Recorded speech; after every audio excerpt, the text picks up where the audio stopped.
13 अप्रैल 1919 पंजाब के अमृतसर का वह दिन जब बैसाखी का त्योहार खुशी और हंसी से भरा हुआ था। लेकिन कुछ ही मिनटों में यह जश्न चीखों और मौत में बदल गया। बच्चों की हंसी, औरतों की बातें, बुजुर्गों की मुस्कान, सब गोलियों की आवाज में खो गए। यह है उस काले दिन की पूरी कहानी, जालियांवाला बाग हत्याकांड। 20वीं सदी की शुरुआत में भारत ब्रिटिश साम्राज्य के अधीन था। अंग्रेजी शासन का मतलब सिर्फ विदेशी राज नहीं था, बल्कि भारतीयों पर अत्याचार, शोषण और उनकी आवाज को दबाना भी था।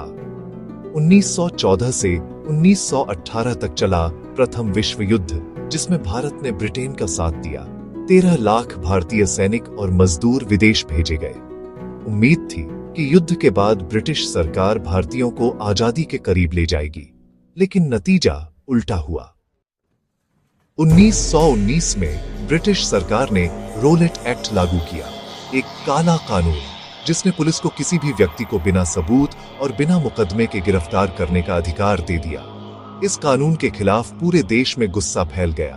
पंजाब इस विरोध का केंद्र बन गया। पंजाब में विरोध को कुचलने के लिए अंग्रेजों ने मार्शल लॉ लगा दिया। नेताओं को गिरफ्तार किया जाने लगा।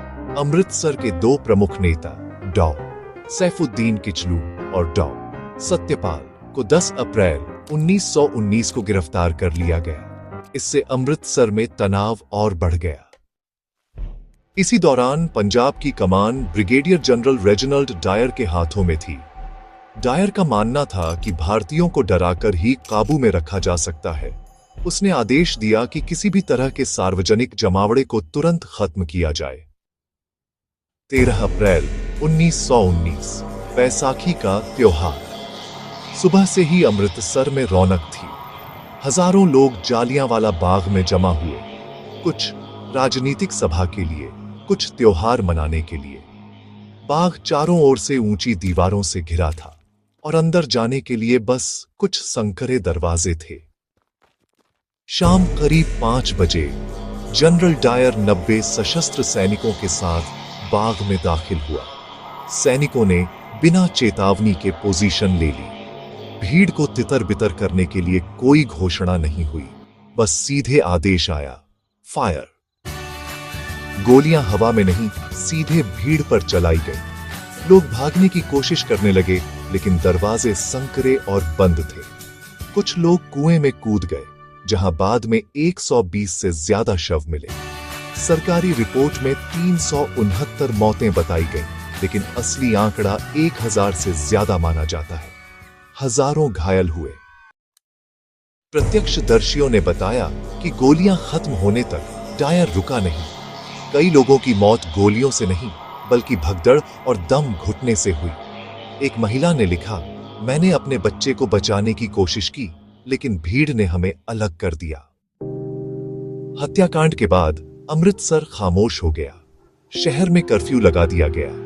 घायलों को अस्पताल जाने की इजाजत तक नहीं दी गई। अंग्रेजी हुकूमत का चेहरा पूरी तरह बेनकाब हो गया। देश भर में आक्रोश फैल गया। रविंद्रनाथ टैगोर ने अपनी नाइटहुड की उपाधि लौटा दी।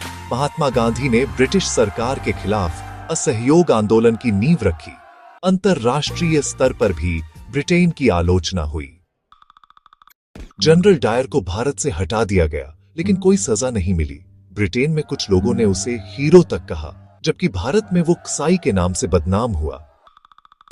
इस हत्याकांड का बदला 21 साल बाद लिया गया। 1940 में ऊधम सिंह ने लंदन में माइकल ओडवायर को गोली मार दी। वही व्यक्ति जिसने इस हत्याकांड का समर्थन किया था। ऊधम सिंह को फांसी हुई, लेकिन वे हमेशा शहीद ऊधम सिंह के नाम से याद किए जाते हैं। आज जालियांवाला बाग एक राष्ट्रीय स्मारक है। दीवारों पर गोलियों के निशान, कुआं और शहीदों की याद सब हमें याद दिलाते हैं कि आजादी की कीमत बहुत भारी होती है। जालियांवाला बाग सिर्फ इतिहास का एक पन्ना नहीं, ये चेतावनी है कि जब इंसानियत पर हमला होता है तो आवाज उठानी जरूरी है, और ये भी कि हमारी आजादी लाखों बलिदानों की देन है, जिसे हमें हमेशा संजो कर रखना होगा।